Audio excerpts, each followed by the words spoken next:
Bonjour, dans cette vidéo, nous allons parler des box shadow. Alors, dans un premier temps, je vais devoir vous expliquer un petit peu les modifications que j'ai apportées à mon code. Alors, vous voyez que j'ai rajouté des éléments. Alors, la liste, je l'ai un peu transformée en menu. Je l'ai déplacé vers le haut du site et je l'ai laissé en inline pour le transformer en menu. J'ai aussi, dans le CSS, je lui ai dit, donc je l'ai géré comme on a géré les grilles, quand on a vu, ce qu'on a vu dans la vidéo précédente. Je lui ai affiché un border bottom sur chacun des éléments. Et ben, c'est tout ce qu'il y a à savoir pour l'instant.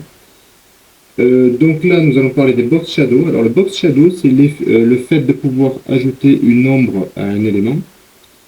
Et vous allez voir que c'est assez sympa. Alors, pour l'instant, je vous demande de ne pas vous soucier de ce qu'il y a marqué là, le over, le 2 points over, puisque ça fera l'objet d'une prochaine vidéo. Contentez-vous de savoir que c'est le code qui est exécuté quand la souris passe sur un élément. Voilà. Over, ça veut dire quand la souris est au-dessus. Donc bon, on verra ça dans une prochaine vidéo. Quoi qu'il en soit, nous, on va passer au box shadow. Alors, le box shadow, donc, je vais sauvegarder et je vais actualiser. Voilà. Le box shadow, c'est, donc je vous l'ai dit, on va l'appliquer quand la souris passe sur un élément. Alors, il suffit de faire box shadow. Et vous avez plusieurs valeurs à rentrer. Alors, vous avez plusieurs possibilités. Soit vous rentrez une valeur horizontale, une valeur verticale et une couleur, ce qu'on va faire maintenant, juste pour essayer. 5 pixels, 5 pixels, on va mettre yellow, et on essaye. Donc, encore une fois, je vous le répète, c'est quand la souris passe sur un élément. Voilà. Donc, je lui ai dit 5 pixels horizontal, enfin, 5 pixels vertical. Donc là, il me met à droite. Et en bas, hein, vous ne pouvez pas appliquer un box shadow à la fois sur le bas et sur le haut, enfin du moins pas comme ça. Si jamais vous voulez inverser, par exemple inverser le vertical, eh bien, au lieu de mettre 5 pixels, vous mettez moins 5. Et du coup, quand vous faites ça, ça part plutôt vers le haut. Voilà. Vous pouvez rajouter des paramètres. Alors un paramètre supplémentaire, c'est le blur, c'est-à-dire le flou. Alors le flou, on va lui dire 5 pixels. Voilà. Donc vous voyez que le jaune, c'est le jaune, le box shadow, hein, le rouge c'est la border. Donc on ne touche pas à la border. Vous voyez que le jaune, il est un peu plus flou parce que je vais rajouter 5 pixels de flou, de blur. Et vous pouvez rajouter encore une valeur qui est cette fois-ci l'étalement. Alors l'étalement, vous allez voir que, vous voyez là par exemple, je vais effacer la valeur horizontale, juste pour vous montrer. Et vous voyez que j'ai quand même une ombre sur les côtés, et ça ne me plaît pas. Ça montre que en fait les éléments sont des rectangles, et c'est pas ce que je veux. Donc ce que je vais faire, c'est que déjà, je vais vous montrer l'étalement. Alors je vais le mettre à 5 pixels, pour vous montrer ce que ça fait en temps normal. Vous voyez que ça augmente l'étalement du floutage. Mais je voudrais vous montrer aussi que si vous le mettez de manière négative, sur le côté, vous n'avez plus ce débordement. Alors là, c'est peut-être un peu trop, je vais réduire un petit peu. Et vous voyez que sur le côté, vous n'avez plus le débordement, vous avez simplement votre ombre verticale comme vous le souhaitiez. Alors moi, j'avais mis des valeurs tout à l'heure, donc je vais les remettre, c'était 3, si ma mémoire est bonne, 3 et moins 3.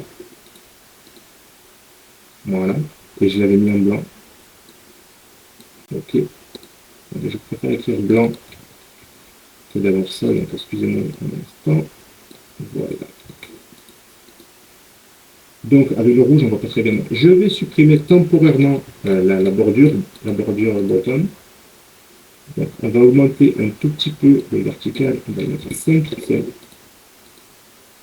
Voilà, vous voyez, alors on va encore l'augmenter, on va le mettre à 9.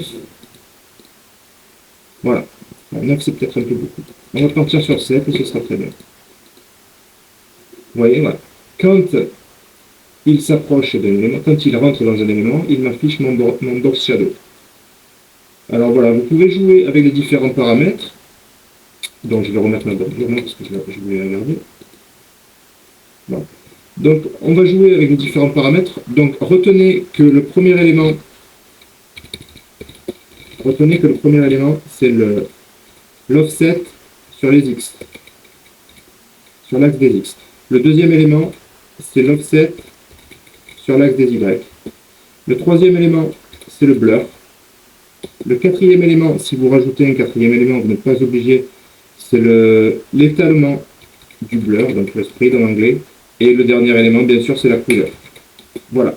Voilà pour les éléments du box shadow.